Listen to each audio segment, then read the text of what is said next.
আবারও নজর রাখছি খেলার খবরের দিকে। এবার উত্তর ত্রিপুরা জেলার ধর্মনগর মহকুমার অন্তর্গত হারুয়া মাধ্যমিক বিদ্যালয় মাঠে উত্তর হারুয়া গ্রাম পঞ্চায়েতের স্থানীয় যুবকদের উদ্যোগে নকআউট ফুটবল টুর্নামেন্টের আয়োজন করা হয় এবং সেক্ষেত্রে তারা জানিয়েছেন যে বিগত 6 থেকে 7 বছর থেকে ওনারা এই ফুটবল টুর্নামেন্টের আয়োজন করে আসছেন এবং ওনাদের মুখ্য উদ্দেশ্য হচ্ছে যে নেশা থেকে বেরিয়ে এসে যুবকরা যাতে মাঠমুখী হতে পারে এবং মাঠে সময় কাটাতে পারে, নিজের শরীরের প্রতি যত্নবান হতে পারে, সেটাই তাদের প্রচেষ্টা।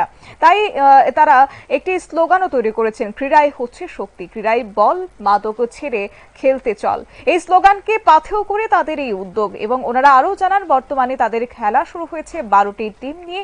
যদি কেউ চান নথিভুক্ত করাতে তাহলে তাদের সাথে যোগাযোগ করতে পারেন এবং টিমের পক্ষ থেকে সেই কথাও জানিয়ে দেওয়া হয়েছে। কি রয়েছে বিস্তারিত শুনুন।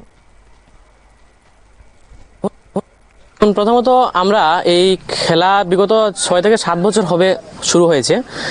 আমাদের এলাকার যে জনগণ আছে, অর্থাৎ আমরা যে যুব বয়সের ছেলেরা রয়েছি, ওদের উদ্যোগেই আজকের এই টুর্নামেন্ট বিগত 6-7 বছর থেকে চলছে।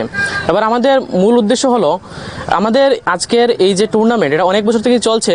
সেই টুর্নামেন্টের প্রথম একটা ট্যাগলাইন যেটা আমরা ইউজ করছি, সেটা হচ্ছে ক্রীড়াই শক্তি, ক্রীড়াই বল, মাদক ছেড়ে খেলতে চল।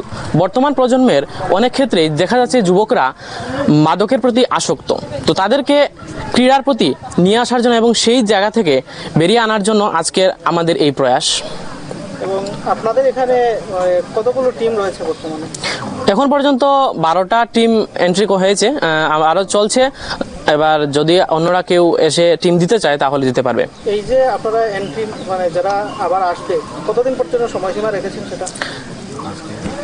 আজ পর্যন্ত ছিল, এবারে যদি 1-2 দিন হয়তো আমরা বাড়িয়ে রাখতে পারি। যদি কেউ আসতে চায় তাহলে 1-2 দিনের মধ্যে যোগাযোগ করলে তাহলে হয়ে যাবে। প্রাইজ মানি হিসাবে আমরা রেখেছি 10,000 টাকা, যে চ্যাম্পিয়ন হবে, আর বাকি runners up, man of the match and player of the tournament, এরকম আরও বিভিন্ন ধরনের। হ্যাঁ, অবশ্যই ট্রফিও থাকবে। তো আমরা তো দেখতে পাই বর্তমানে যুব সমাজ যারা রয়েছে, আপনারাও যুবক রয়েছেন এখানে অনেকেই, তো ত্রিপুরার যে বর্তমান পরিস্থিতি আমরা দেখতে পাচ্ছি যুবকরা নেশায় আসক্ত। তো সেই দিকে লক্ষ্য রেখে যুবকদের প্রতি আপনাদের কি বার্তা থাকবে?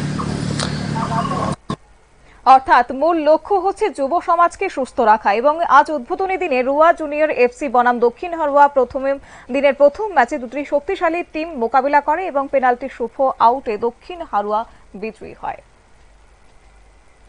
নিয়ে নিচ্ছি ছোট্ট একটি বিজ্ঞাপন বিরতির সঙ্গে থাকুন।